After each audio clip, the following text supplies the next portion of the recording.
Czechast, a podcast in English about Czech and Moravian society, history, culture and economy. Hello and welcome to Czechast, the podcast in English about all things Czech. Culture, history, people and places, both famous and forgotten.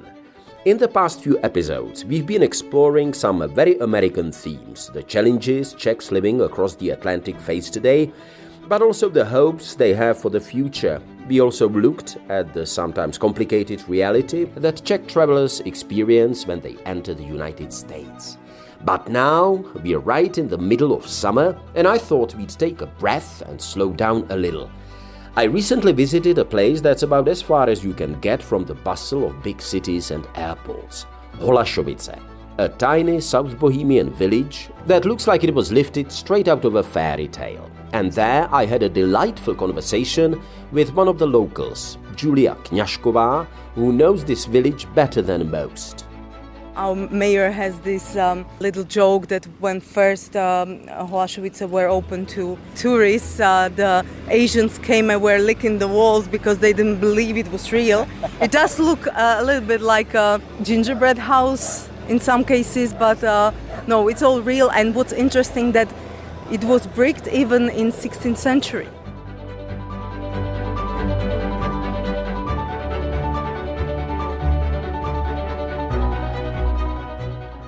What makes Holašovice so special is its exceptionally well-preserved example of Central European rural Baroque architecture, set within an almost unchanged medieval village plan. Recognized by UNESCO as a World Heritage Site in 1998, it is celebrated for its harmonious blend of ornate 19th century farmhouses, historic layout, and surrounding agricultural landscape. This rare authenticity draws thousands of visitors each year who come not only for the postcard-perfect facades, but also for the sense of stepping back into a living piece of history.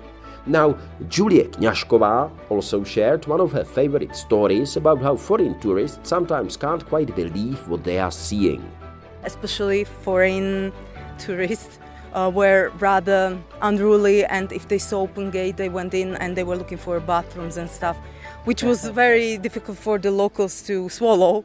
I mean, like you live peacefully and suddenly out of nowhere there is a bunch of Asians coming looking for a bathroom, and you don't speak their language, they don't speak yours, and you don't know what they want. Still, despite these occasional misunderstandings, Julia remains deeply committed to the village and its future, especially when it comes to working with the local kids. This is the future generation, and it's up to us to create an environment that they will want to stay in.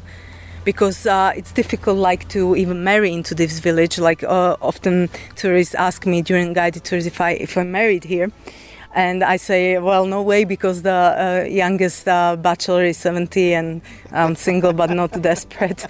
So join me on this midsummer episode of Czechast as we walk the sun-dappled village green of Holašovice, past painted gables and private gardens, and listen to the voice of a village that's not just about preserving the past, but also building a future.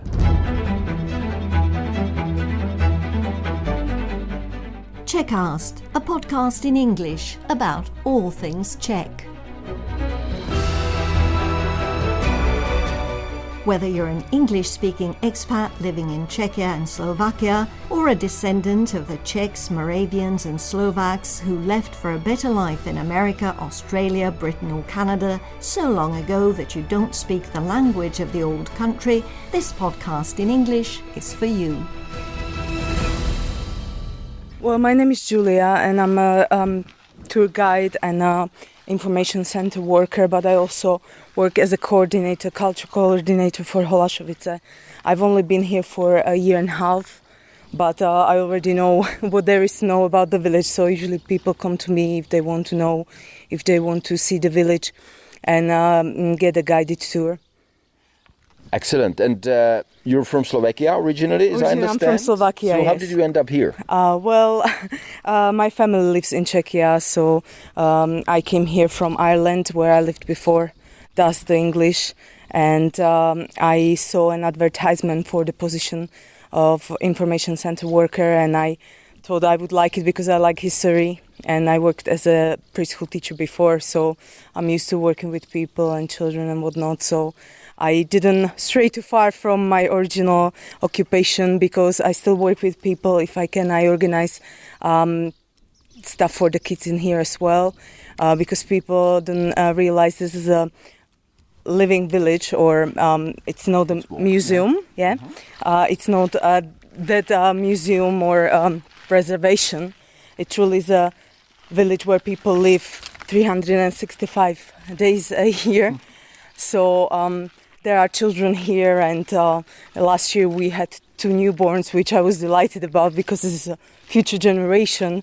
And what interested me first when I went for an interview with the local mayor was that he said he wants it to be preserved for future generations. He doesn't want it to become a dead skansen. So that's my aim as well. Yeah, it's a truly living village, isn't it? I mean, I've been here before, and I have to say that's what I find truly amazing. So I think you mentioned that, but just to make sure, how many people live here? 143, but for comparison, after First World War, when they did census in 1918, there were 211 people living in here, out of which only 65 were Czech. The rest were German, so 2/3 were German. And that is because in 1520, 1521, there was a plague, and the original population that was Czech died off, apart from maybe 6 families. And so what happened, because they belonged to Vyšehrad Monastery, the monks sent their own inhabitants, and they were German-speaking because they came from Bavaria and northern Austria. So for 400 years, the village became German-speaking, and some say that Germans spoke German and Czechs understood, and vice versa. So it's very interesting because it was bilingual village, and it is very important to remember that what makes Holašovice so special, in particular the peasant Baroque style architecture, was the 19th century reconstruction, and it was done during the era when the most inhabitants were German. So they did it in their taste, to say. So what it looks like today is not exactly how it looked in the 19th century. Some say that it was more colorful, but probably because Germans like the gray and white, this was the basic coloration of the village, of the farms and farmsteads. So that's an interesting point, I think, that we have them to thank for what it looks like today, because they liked what they saw in the towns back then. They liked the style, the townfolk decorated their houses, and they brought it here, but they made it their own. So what you see today, it's really from the reconstruction from 1840 to 1880. And I always say that don't imagine it was in any way demolished in here. They did look after their farmsteads and their houses, but as I said, they wanted it prettier, so they basically just fancied it up. And that's what you see today. And needless to say, there are many villages in South Bohemia that also were reconstructed or fancied up in the peasant Baroque style. But Holašovice are special because nothing was demolished and nothing was added within that village green area. So what it looks like today, it's probably what it looked like definitely in the 19th century, but even in 16th century. There are 17 basic farmsteads that have been here since the 16th century, and the parcellation, what's interesting, the parcellation is medieval. So how they divided the land between themselves, it's from one gap between the houses to the other, it should be 15 meters. And this is really, truly unique, and one of the reasons why Holašovice is part of cultural heritage or UNESCO.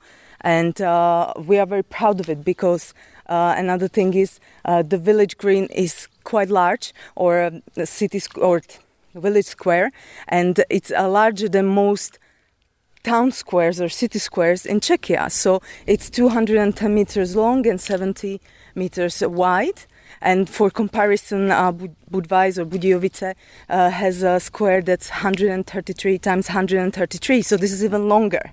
I always point this out because it's interesting, like it takes about half an hour if you just walk around the village, and it's a nice walk because it's very peaceful, and especially in, let's say, Sunday morning, it's quiet, and if the sun is shining, it's truly magical and it does look like fairy tale.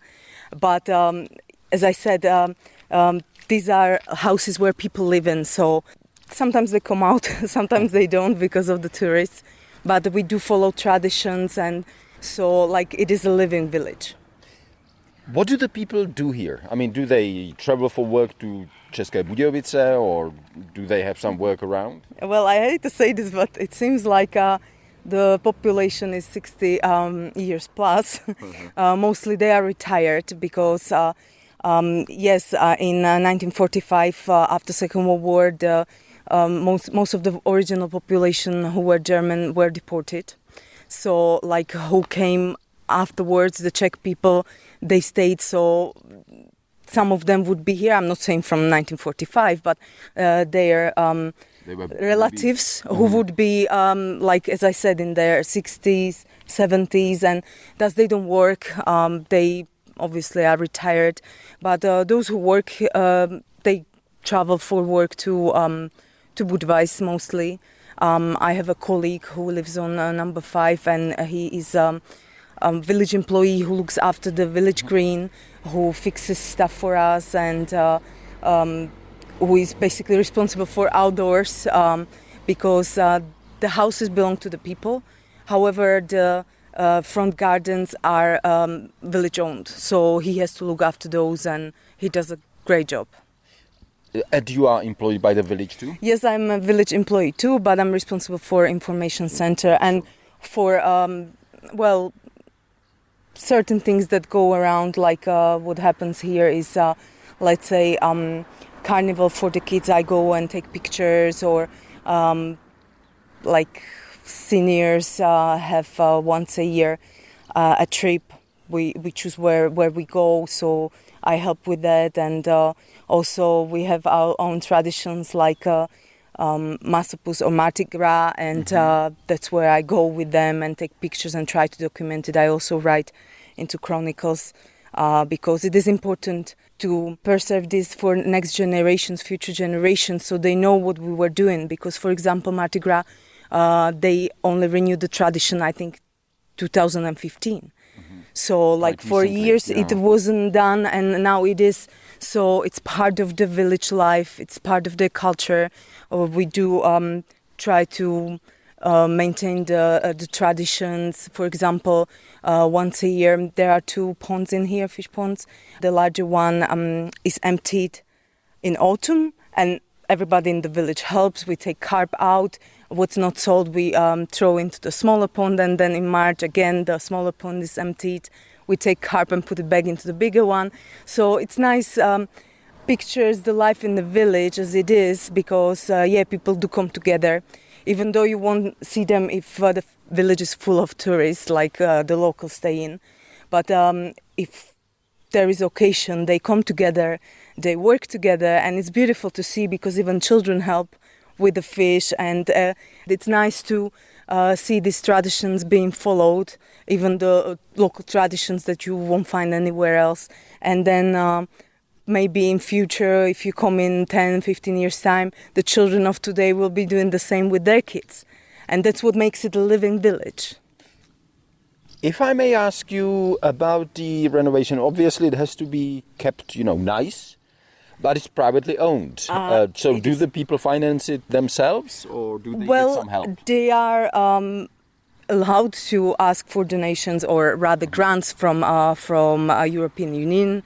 It is a tedious process because it takes a long time. Yeah. It's a lot of paperwork.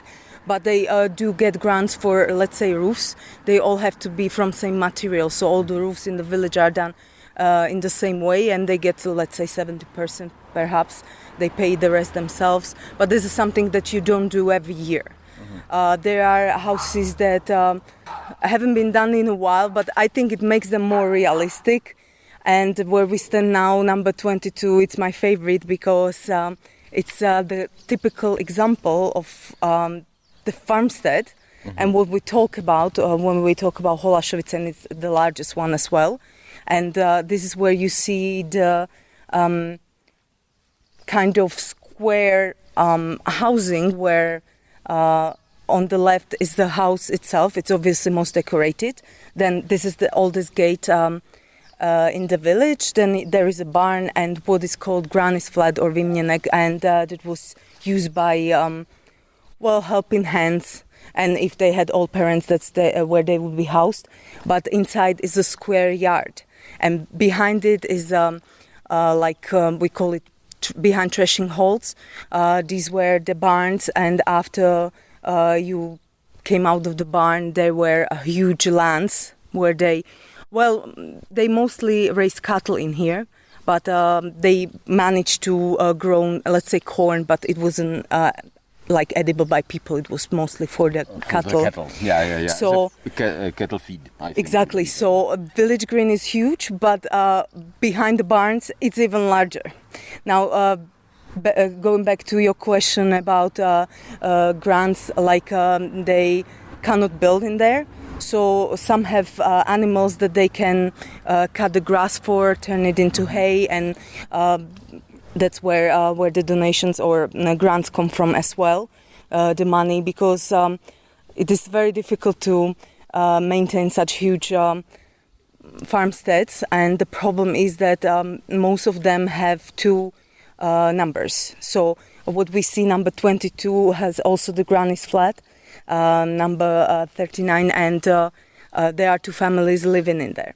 But if there is only one family living in, let's say, the house and the granny's flat is empty, it's a problem because it's obviously going to ruin. So usually the older generation lives in one of the houses, and younger people take the other one, which is very handy because they live together and obviously they are a family. But if they were to sell one part, there would be strange people sharing the yard. So this is what I find problematic because you don't want that. But again, looking after such a huge property, if there's only one family living in there and you have all these buildings, and they have to be preserved because some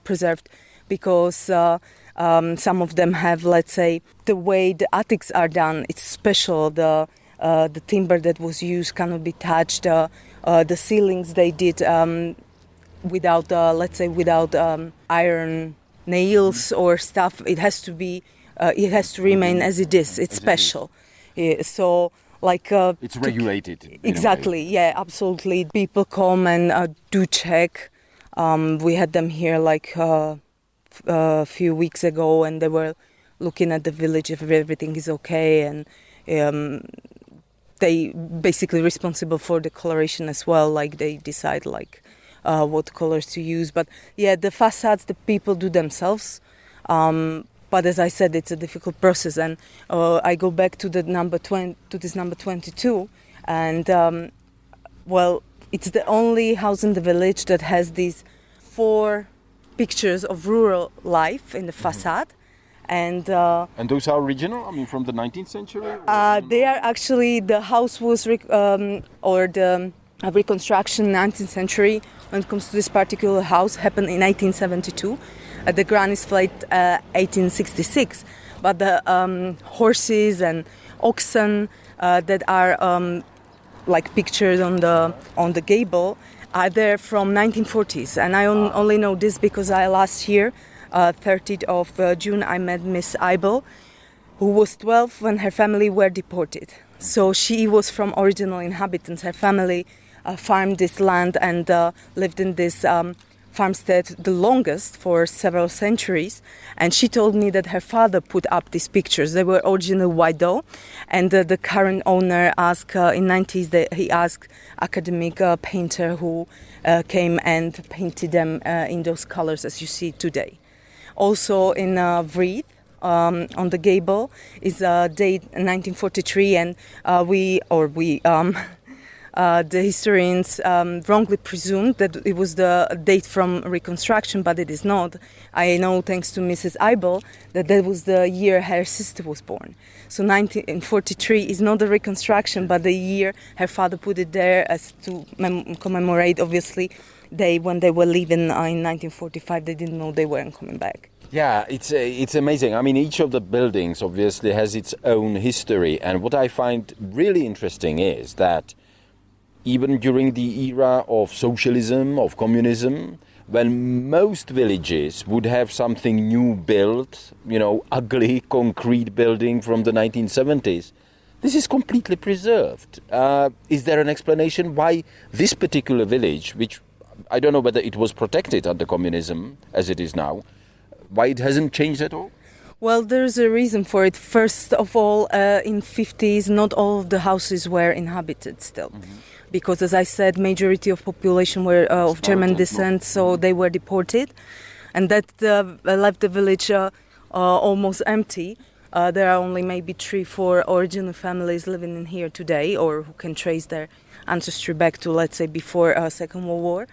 But the other reason is that in 1960s, the government put separate houses. There is the 17 farmsteads that date back to 16th century. They turned them into national monuments. Mm-hmm.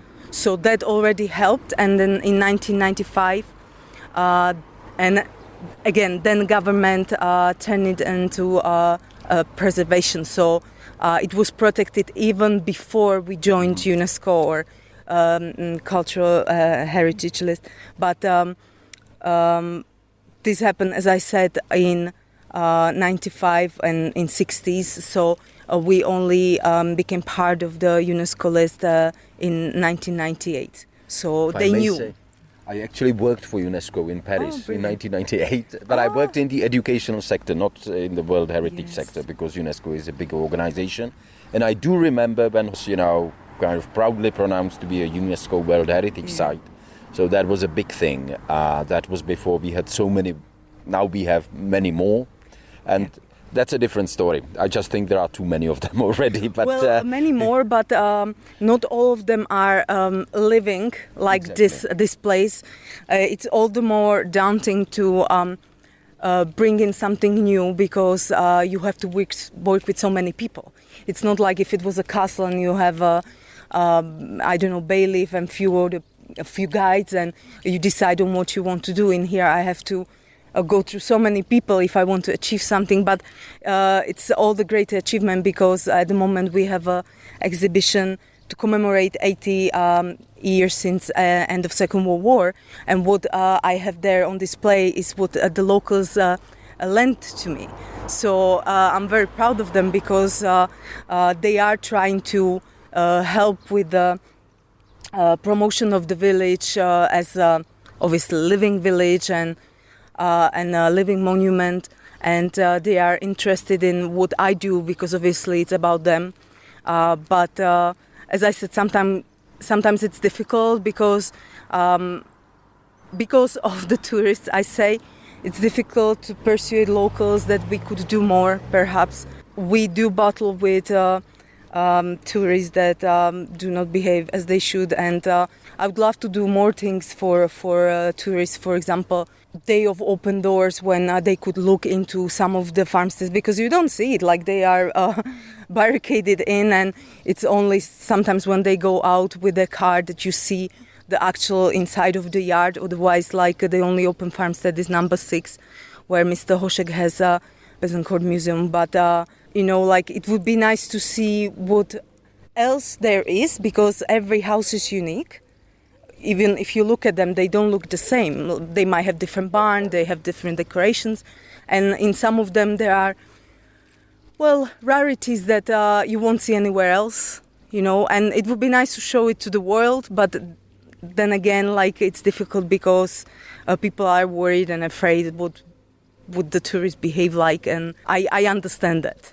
I think you already kind of indicated that, but over-tourism sometimes can be a problem even here. It is, it got better after Mr. Hošek opened the number 6, But before... And, just for the listeners to describe it a little more, what's there? Number 6 is the farmstead, only open farmstead in the village, where Mr. Hošek opened his museum. I think he bought it in 2003 and 2006 or 8 he opened the museum. And that helped to relieve the pressure, because before, especially foreign tourists, were rather unruly, and if they saw open gate they went in and they were looking for bathrooms and stuff, which was very difficult for the locals to swallow. I mean, like you live peacefully and suddenly out of nowhere there is a bunch of Asians coming looking for a bathroom, and you don't speak their language, they don't speak yours, and you don't know what they want. So like since number 6 was opened, then Mr. Hošek's exhibition of 19th century agricultural tools, so you can actually have a look at what tools look like in the era when this was probably the bestest period for this village, because obviously the richest and whatnot, the reconstruction period. So it's nice to see that people go there and don't try to barge into someone's house, but it does happen sometimes. Like it is problematic, because what I find most difficult is that people do not research where they go. We go between Budweis and Krumlov, and what happens, people come here like not knowing, they just passing by and they just come in, they don't find out where they're going, and then they come and ask me which houses they can go into. Well, none. People live here. But saying that, last year South Bohemian municipality bought number 11 because it was empty for some time, and there is going to be a museum. But again, like it's old-fashioned. The man didn't have toilet. He only had old house, which I can't get over, because I mean, like he died maybe 2019, so like still going to old house, like for me it's difficult to comprehend. But also in that building is black kitchen, so that's another rarity for that you wouldn't find anywhere else in here, like people do have. Yeah. Just for the benefit of the listeners, what is Black Kitchen? Black Kitchen was, it's probably most known for its use in castles, where there was open fire that blackened the walls and the ceiling, and because of the soot it looked black, so they called it Black Kitchen. So that's the only house, number 11, where we find that. But there are other things, like, for example, number 21 used to have bread oven. So these are the things that I try to point out to people, because it's interesting. It's not just about the outside architecture, but also about what can be found inside, and it's different in every house.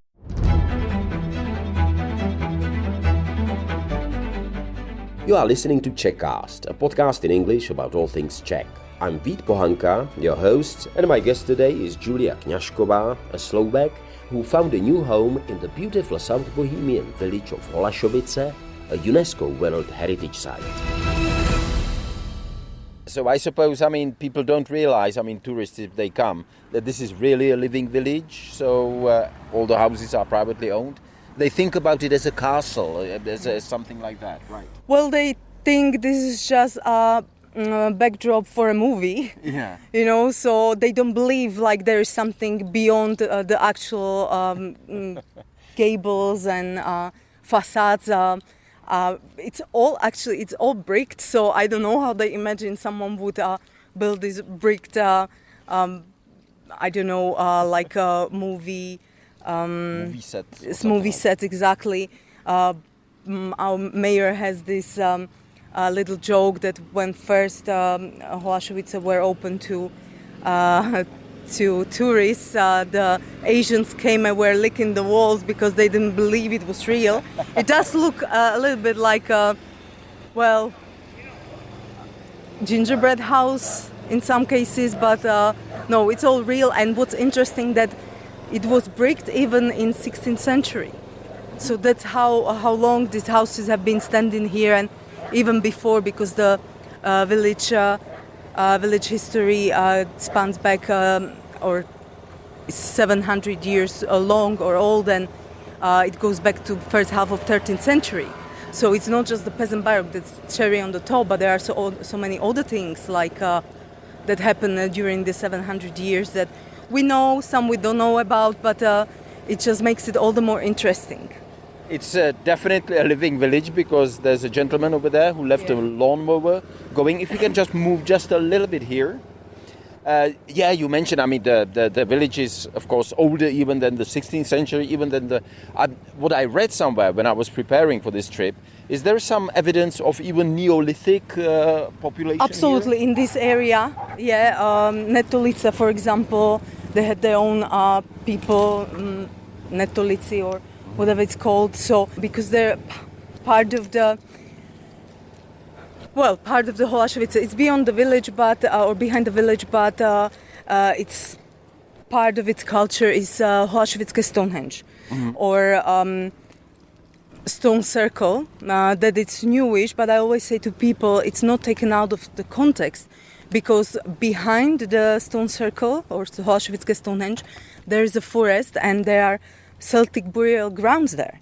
So, like, the people were here, yes, long before that. And in fact, in South Bohemia, I've read that people or Celtic inhabitants were here even before they went to Ireland, which is strange because Irish pride themselves to be Celts, but no, they were here before that. So it's an ancient ground. And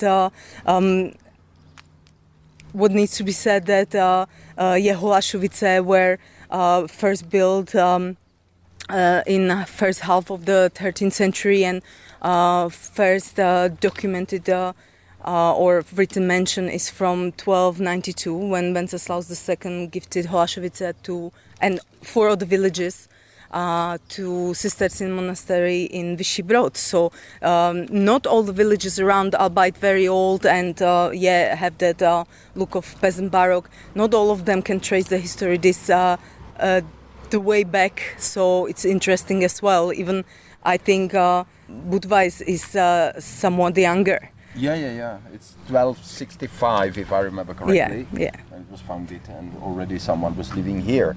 So, just to sum it up, Cistercians in the 16th century after the plague, if I remember correctly, yes. They brought in the German-speaking people. Yes.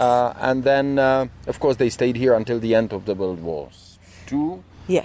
And then the new people, Czech families came, right? Yeah, that's what happened. Also, I should mention that in 1938, when the German army came, because we are part of Sudeten, we do not lie on the actual line, and that's why people don't understand that this was part of Third Reich.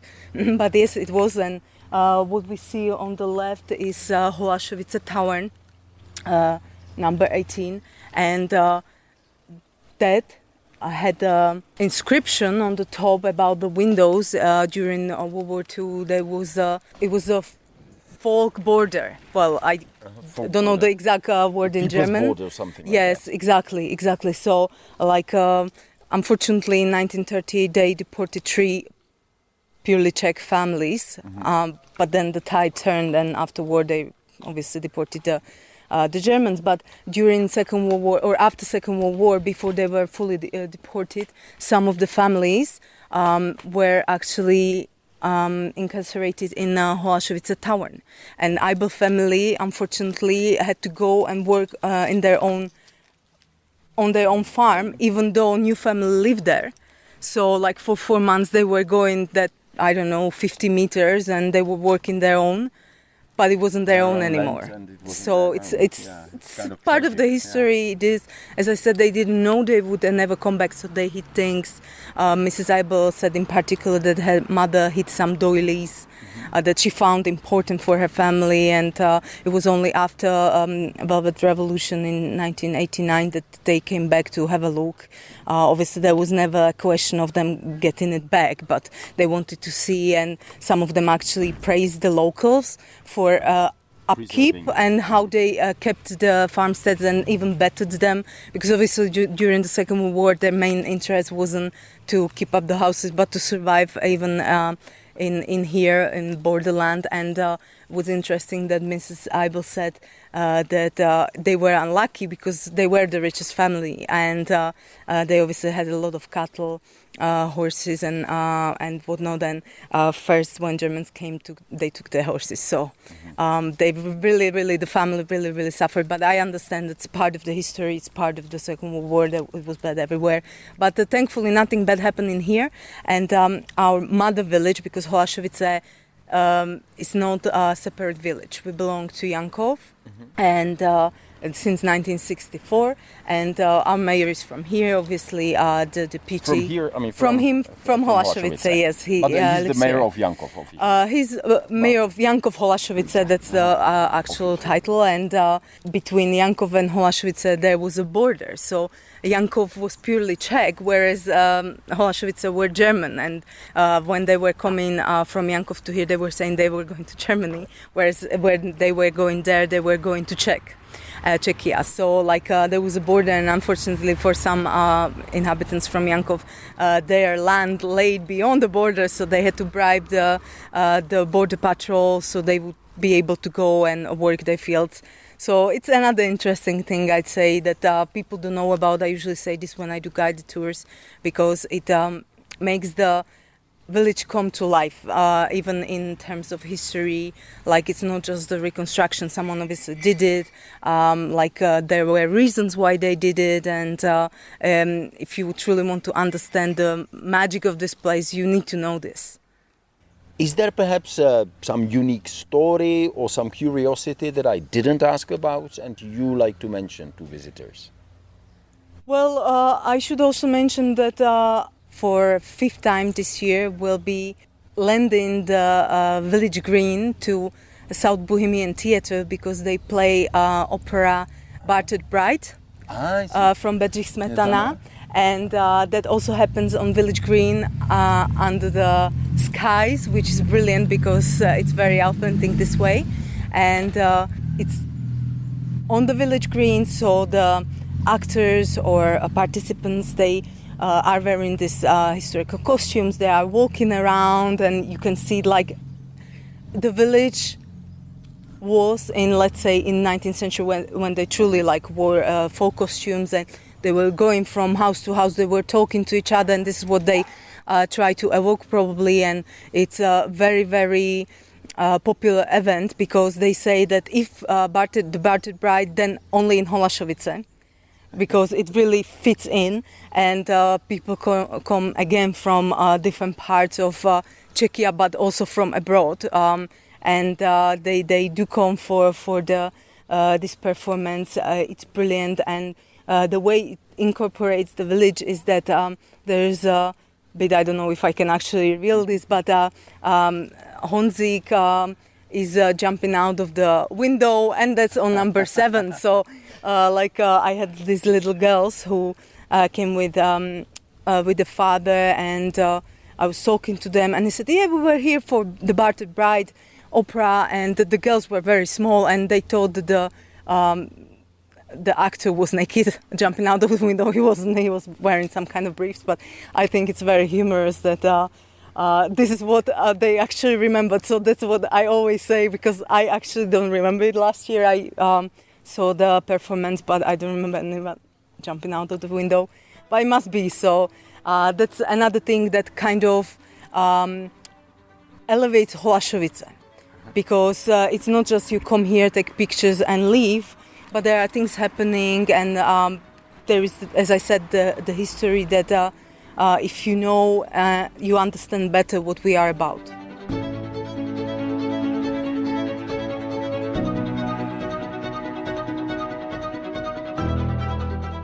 That's all for this visit to Holašovice, a village where Celtic roots, rural Baroque charm, and the voices of its people come together to tell a story unlike any other.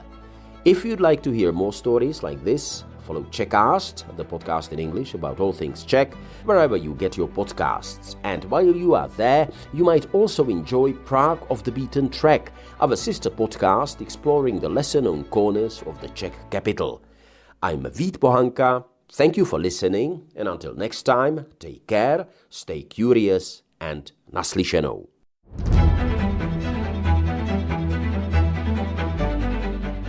Czechast, a podcast in English about all things Czech. Whether you're an English-speaking expat living in Czechia and Slovakia, or a descendant of the Czechs, Moravians and Slovaks who left for a better life in America, Australia, Britain or Canada so long ago that you don't speak the language of the old country, this podcast in English is for you.